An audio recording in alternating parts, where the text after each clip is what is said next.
Hello, எப்படி இருக்கிறீங்க? நல்லா இருக்கிறீங்களா? வாங்க இன்னைக்கு நம்ம அஸ்வினி சீக்ரெட்ல வந்து நம்ம ஒரு ஸ்வீட் பண்ண போறோம். அதுல பிஸ்கட் பண்ண போறோம். கலகலான்னுவாங்க அது ஸ்வீட்டு. அது பண்ணலாம் பாருங்க. ஒரு கப்பு கோதுமை மாவு, 2 கப்பு கோதுமை மாவு எடுத்துக்கோங்க. ஒரு கப்பு கோதுமை மாவு உடம்புக்கு ரொம்ப நல்லது. கோதுமை மாவு தான் செய்யணும். பாருங்க, 2 கப்பு கோதுமை மாவு போட்டாச்சு. ஏன்னா இது வந்து நம்ம கோதுமை மாவுல செஞ்சா ரொம்ப நல்லது. மைதால எல்லாம் செய்யக்கூடாது. கோதுமை மாவுல தான் செய்யணும். பாருங்க, 2 கப்பு கோதுமை மாவு போட்டாச்சு. பாருங்க, 2 கப்பு நான் கோதுமை மாவு இந்த கப்பில் எடுத்துருக்கிறேன். அதே கப்பில் 3/4 கப்பு எடுத்துக்கோங்க சர்க்கரை. 3/4 கப்பு சர்க்கரை, ஒரு 4 ஏலக்காய். இது நம்ம மிக்ஸி ஜாரில் போட்டு பொடி பண்ணின்னு வந்துடலாம். மிக்ஸி ஜார் போட்டு இதை மிக்ஸி ஜாரில் போட்டு பொடி பண்ணின்னு வந்துடலாம். மிக்ஸி ஜாரில் போட்டு சர்க்கரை பொடி பண்ணி வந்தாச்சு. அது இதில் போட்டுக்கலாங்க. மாவில் போட்டு இது குழந்தைங்களுக்கு இப்போ ஸ்கூல்ல எல்லாம் லீவ் வருது. டைம் பாஸ் நல்லா சாப்பிடுவாங்க. ரொம்ப டேஸ்ட்டாக இருக்கும். இது பிஸ்கட் மாதிரி ரொம்ப நல்லா ஆரோக்கியமானது. கடையில் வாங்கி சாப்பிட்றதோட மைதா பிஸ்கெட்டு கோதுமை மாவில் இந்த மாதிரி நம்ம இது கலகலான்னு சொல்லுவாங்க. அப்புறம் டைம் பாஸ் சாப்பிட்றதுன்னுவாங்க. நல்லாயிருக்கும். இது வந்து நம்ம நல்லா மிக்ஸ் பண்ணிக்கோங்க. குழந்தைங்களுக்கு அப்பப்போ கொடுத்தா நல்லா சாப்பிடுவாங்க, விரும்பி சாப்பிடுவாங்க. பட்டர் நான் எடுத்துக்கிறேன். நெய் எடுத்துக்கிறது இருந்தால் நீங்கள் நெய் எடுத்துக்கோங்க. நான் பட்டர் எடுத்துக்கிறேன். இதில் நான் கொஞ்சம் தான் போடுவேன். கொஞ்சம் பட்டர், அமுல் பட்டர் கொஞ்சம் போட்டு நம்ம அந்த கப்புலேயே 1/4 கப்பு சூடு பண்ணி இதில் ஊற்றிக்கலாம். ஸ்வீட்டு எடுத்து கொடுக்கறதுக்காக கொஞ்சம் உப்பு சேர்த்துக்கோங்க. உப்பு போட்டுருங்க. நல்லா மிக்ஸ் பண்ணுங்க.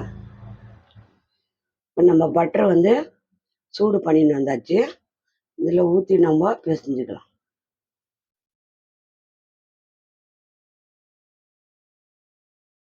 கொஞ்சம் கொஞ்சமாக ஊற்றி பாருங்க. பட்டரை சூடு பண்ணியாச்சு. நம்ம இதில் கொஞ்சம் கொஞ்சமாக ஊற்றி மிக்ஸ் பண்ணிக்கலாம். சூடாக இருக்கும். ஒரு கரண்டி வச்சுக்கோங்க. ஒரு கரண்டி வச்சு ஃபஸ்ட்டு கலக்கிட்டு அப்புறமா கரண்டி வச்சு நல்லா மிக்ஸ் பண்ணுறேங்க. ஏன்னா அது வந்து சூடாக இருக்கும். கை வைக்காதுங்க. நல்லா மிக்ஸ் பண்ணிவிட்டு எல்லா பக்கமும் படுற மாதிரி நல்லா மிக்ஸ் பண்ணுங்க. ரொம்ப நல்லாயிருக்கும் டேஸ்ட்டு. இது நெய் ஊற்றுவாங்க சில பேர். சில பேர் இந்த மாதிரி அமுல் பட்டர் ஊற்றலாம், டால்டா ஊற்றலாம். இந்த மாதிரி சூடாறிடுச்சு. இன்னும் கொஞ்சம் இருக்கிறத மொத்தத்தையும் நம்ம இதில் ஊற்றி நல்லா மிக்ஸ் பண்ணிக்கணும். நல்லா இதில் மிக்ஸ் பண்ணுங்க.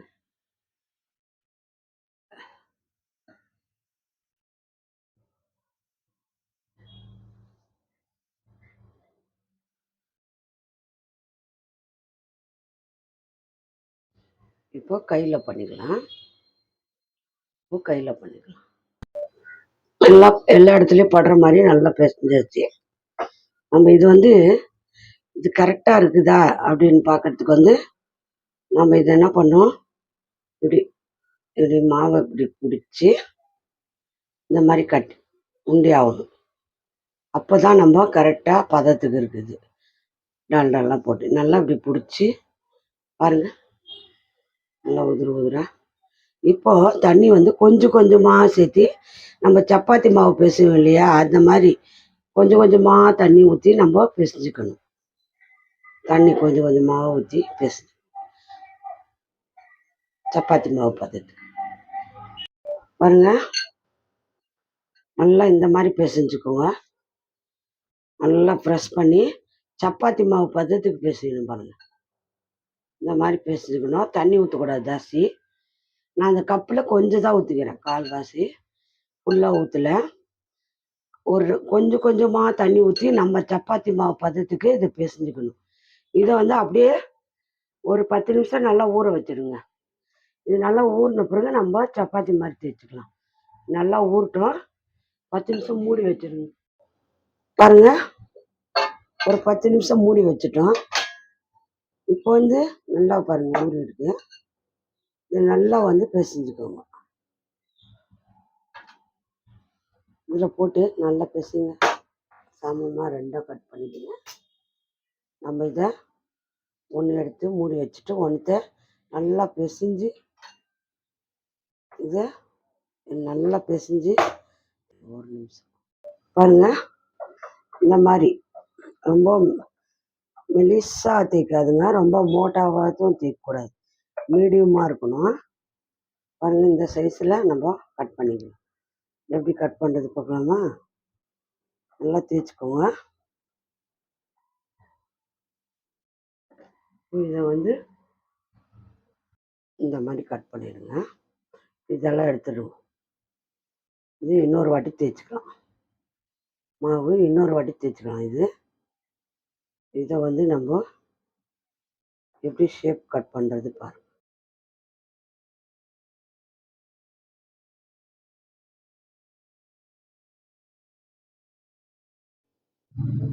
நல்லா எண்ணெய் சூடாகட்டும். சூடான பிறகு நம்ம சுட்டுக்கணும். நல்லா ஆயில் வச்சு சூடு பண்ணுங்க. எண்ணெய் சூடாயிடுச்சு.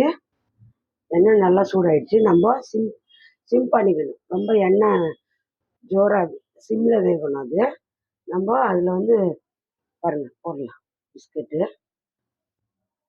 எண்ணெய் ரொம்ப சூடாக இருக்கக்கூடாது, சிம்லேயே வேகட்டும். இது ரொம்ப டேஸ்ட்டாக இருக்கும். குழந்தைங்கள்லாம் நல்லா விரும்பி சாப்பிடுவாங்க. இது நல்லா சிம்லேயே கொஞ்சம் வேகட்டும். அதுக்கப்புறம் நம்ம திருப்பி போட்டுக்கணும். ஒரு 10 நிமிஷம் விட்டுருங்க. பாருங்க, இந்த மாதிரி சிம்மில் வச்சு வேக வைக்கணும். இது இப்போ நம்ம எடுத்துக்கலாம். இதை பாருங்க, ஜல்லடை எடுத்துக்கோங்க. இது சூட்டில் அப்படி தான் இருக்கும். ஆறுனா வந்து நல்லா மொறு மொறுன்னு வந்துடும். சூடாக இருக்கிறதுனால இப்படி தான் இருக்கும். பிஸ்கெட்டு எடுத்து ஒரு தட்டில் போட்டு ஆற வச்சுக்குவோம். இது ஆறின பிறகு தான் இது சவுண்டு வரும், கலகலான்னு நல்லாயிருக்கும். பாருங்கள் பிஸ்கெட்டு எப்படி ஒரு ஜல்லடை வச்சு நல்லா பாருங்க. 2 கப்பு கோதுமை மாவுக்கு நம்ம எவ்வளோ பண்ணியிருக்கோம் பாருங்கள். பிஸ்கெட்டு ரொம்ப நல்லாயிருக்கும். சூட்டில் அப்படி இருக்கும், மெதுவாக ஆறுனா நல்லாயிருக்கும். பாருங்கள், செம்மையாக இருக்குது. பாருங்கள் பாருங்கள் எவ்வளோ சாஃப்டாக இருக்குது. சூட்டில் அப்படி இருக்குது, ஆறிடும். ரொம்ப நல்லா வந்திருக்கு பாருங்கள். பசங்களுக்கு, ஸ்கூல் விட்டு வர பசங்களுக்கு செஞ்சு கொடுங்க. ரொம்ப விரும்பி சாப்பிடுவாங்க. ரொம்ப நல்லது, சூப்பராக இருக்குது. இது யார் யாருக்கு பிடிக்குமோ அவங்க லைக் பண்ணுங்கள், ஷேர் பண்ணுங்கள், கமெண்ட் பண்ணுங்கள். மறக்காத அஸ்வினி சீக்ரெட்டை சப்ஸ்கிரைப் பண்ணுங்கள். நம்ம இன்னொரு டிஷ்ஷில் பார்க்கலாம்.